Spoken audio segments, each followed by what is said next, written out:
Okay, we're back, and our next guest. I've been waiting a long time to get this guy on our show here. Really? Yes, Matt Garrett from TGG Accounting. Welcome, Matt. Thank you for having me. Great. So tell us a little bit about TGG. I know a lot about it, but I think our listeners are new to this concept. So tell us what you do. Sure, absolutely. Well, first thing is to save Urban from complete boredom here. We don't do any taxes. Yeah. No taxes. Don't worry about it. Okay, I'll talk. And no audits. Oh, yay! No taxes, no audits. We are, in some ways, a throwback to an old school type of an accounting firm where we're an accounting firm for small businesses. We're an accounting department. Essentially, the problem that we saw was that accounting was not being done correctly by your traditional bookkeeping services, and we felt like it was important that small business owners get the information they need to make good decisions. Can I ask a question? Yeah. Was there a big difference between accounting and bookkeeping and taxes? Yes, between all three. So most of the time, bookkeeping is essentially the data entry side of it. Mm-hmm. So it's keeping track of things, paying bills, that sort of stuff. But sometimes bookkeepers actually pay bills in the wrong period, and they might give you information that's misleading. And so you might think your business is either done really well or really poorly based on information you're getting, but in fact it just wasn't accounted for correctly, even if the bill was paid on time. The difference in the tax side of things is obviously that's compliance accounting, and you're sending something to the IRS. What we do is really prepare financial information that business owners can understand and use to make decisions. Again, what we find is this terrible statistic that 55% of small business owners fail in the first 4 years of business. Oh. And the number one reason they give is a lack of cash. But in fact, it's a lack of cash flow forecasting and planning, where they don't see that cliff coming, and pretty soon they're running and running and running, and then they fall right off the cliff and they've lost the business, lost most of their financial net worth, all because they didn't see that cash cliff coming. So they don't have the proper business planning in their business model. That's right. And it's really making sure that it's not just the proper business planning, but that the numbers add up. Yeah. So the accounting is almost strategy. Accounting is, as opposed to bookkeeping just being about records. That's right. I think if you took the analogy of a house, you have to build things to precision. So you can't get a window that's 2 inches too big and then expect it to fit in the same slot that was just built for it. It's got to be perfect. So the base level accounting has to be perfect, but what you do with the paint and the windows and the drapes and all the interior design stuff is that's the art side of the accounting, where you start to get into strategy and how you use the money. But the base accounting still has to be done perfectly, and that's what we found missing in small business. Well, I can tell you one thing from my years of counseling small business owners. I'm looking at one particular point on your business, in that you see a small business that is they're doing well, but the owner of the business isn't the accountant, isn't the bookkeeper, and all of a sudden, next thing you know, you're off talking to the attorneys about fraud and theft and everything going on in the business. And this is one of the key points that you make. Tell us how you can help clients avoid fraud and theft. Yeah, sure. It's a really sad statistic, unfortunately, but nationwide, 37% of small businesses experience accounting fraud during their business life cycle, and it costs them on average $140,000 per occurrence. Okay. Ouch. What is accounting fraud as it relates to a small business? So, for example, we've had a couple of cases here, unfortunately, recently in San Diego. I'm a huge believer and proponent. Urban, really happy to hear you talk about small business. But we had a pizzeria here where a gal who was a bookkeeper stole $560,000 from them over a 5-year period of time by doing something called double check writing, where she'd write a check, for example, to the utility company, the energy SDG&E, for $450. She writes herself a check for $50, but she codes it to SDG&E. It looks like the bill was $500. Business owner doesn't notice it. She does that amongst every single account. Pretty soon she's stealing $10,000, $15,000 a month from them. So that's one way, but there's all kinds of fraud. They have a lot of their own bookkeeping in-house, and your system is a double check system. It is, with only one person both writing the checks, reconciling the bank account, and approving checks. You don't have any checks and balances. What you have is one person with all the power, and many small businesses can't afford to have multiple people looking at it. And so our system is a way to eliminate fraud entirely by using multiple accountants on one job. It increases efficiency, increases precision as well, but most importantly, again, eliminating fraud. This is what I get a lot of. The businesses around the country, they'll say, I'm making money, but I don't know where it is, or things like that. And they'll send me their financials. And if you understand it, you could tell with someone stealing, where turnover isn't right, there's inventory that's too old. The taxes, after it's all over with, is so revealing, the financial reports. But you got to get it right away. You got to get it before the accident happens. That's right. That's right, Urban. Yep. You're listening to Close Up on San Diego Business here on KFSD AM 1450 and financialnewsandtalk.com.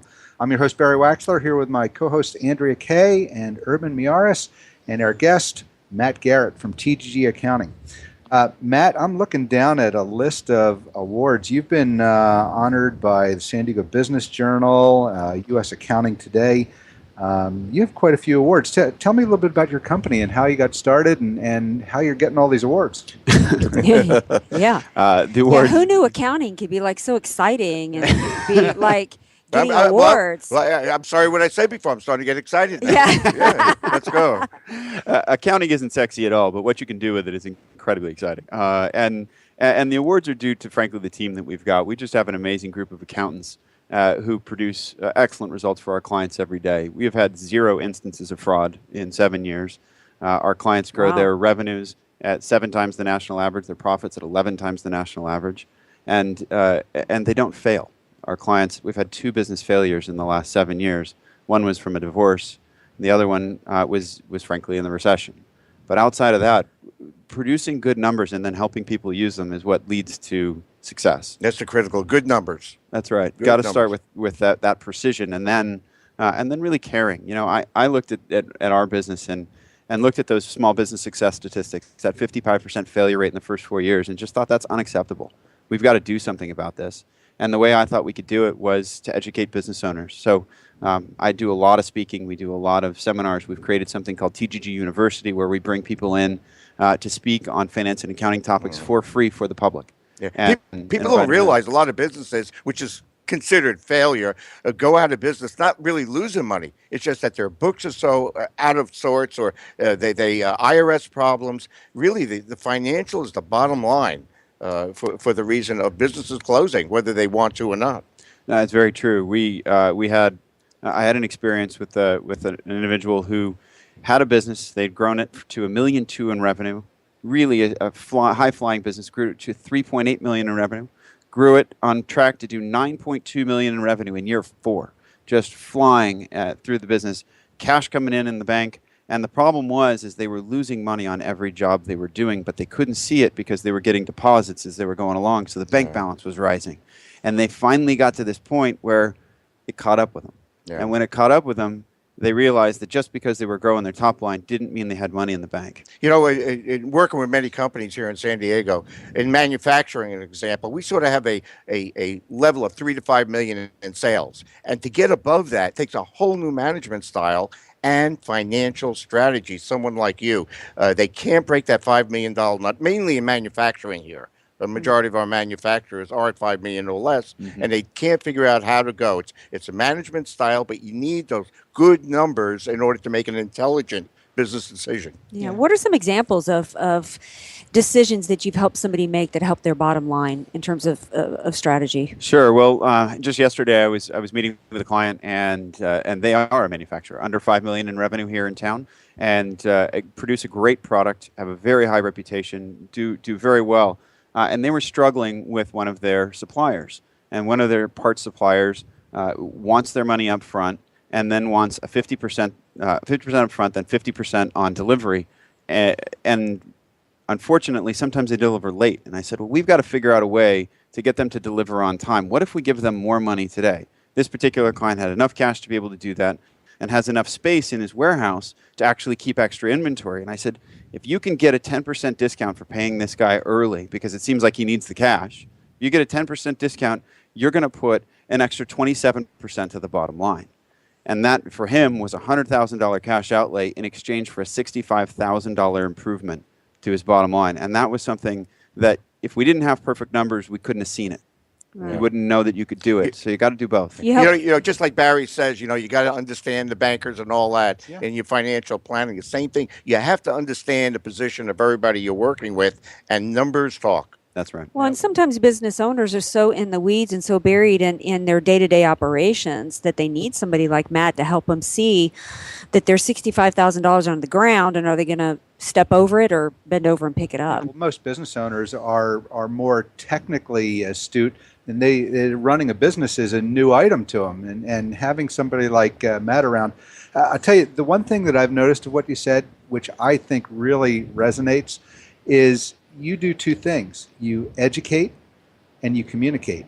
Okay, and you know how many bookkeepers are out there, whether they're in-house or whether they're hired bookkeepers, just function the books and let the people take it and go. Okay, that's fabulous. Oh, thank you. Yeah, I bring a bit of a different perspective. Having started businesses on my own, being an entrepreneur, not being an accountant myself, I came to accounting a little bit later in life and realized, wow, I'm making a lot of mistakes. I need to learn this stuff. You're not missing it. You're paying for them. Right, and believe me, I paid for them, Irvin. It's been fun.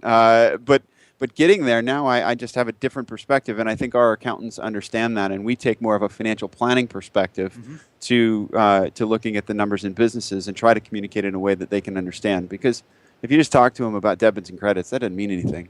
You got to translate it into real action that can help improve their lives. Any particular industries that you specialize in, or can your strategies help everybody? No, the really amazing thing about what we do is it's one of the few businesses that is 100% black and white. The accounting we use is the same accounting that's been done for 500 years. It's nothing fancy, and so we serve businesses that are small businesses here in the Southern California community. Can and try to support service them. any type of bookkeeping software? Because there's a lot of industry-specific software, bookkeeping systems out there. There are, I believe, good accountants can adapt because accounting is the same. So yeah, about 70% of our clients are on QuickBooks, but then the other 30% are on any wide array of softwares. We serve around 200 clients in Southern California, so it's a big wide spectrum of different opportunities there. Great. Well, before we go too far, why don't you tell our listeners how they can get in touch with you? Sure. Our best way to get in touch with us is our website, which is tgg-accounting.com. So that's T as in Tom, G as in golf, G as in golf, hyphen, which is like a minus sign. I always screw that up. Accounting.com. And that's probably the best way to get a hold of us. Thank you. Great. And TGG University. Yes. You said you offer that. How often is that? Is that something you do quarterly? Is that something that's offered daily, weekly? What tells us Sure. about So we that? have weekly classes and monthly programs. We've got two different course schedules depending on whether you want to get in a curriculum or you're just coming ad hoc. The monthly courses are ad hoc, and then we teach QuickBooks classes on a regular basis. And again, open to the public. And we encourage everybody to come because we really believe in this financial education. Where are these educational sessions located? So they're located in our offices in our training room in Sereno Mesa. Sereno Mesa. Okay. All righty. Great. You feeling better about accounting over there, Urban, after hearing from Matt? Yeah. I tell you, I've always felt that, being total blind, I've always felt that as long as I know the basics of accounting, you don't want me on accounting. It just, it's not there. But this way, someone can read financials to me, and I get a good understanding of what's going on in the business. And by just doing it now, going on 46 years I've been in business. Very good. Great. Yeah. Great. Well, thanks for stepping in, Matt. You're listening to Close Up on San Diego Business, where we get up close and personal with homegrown San Diego businesses and the people that are working to make a difference in their community. This is financialnewsandtalk.com. I'm your host, Barry Waxler.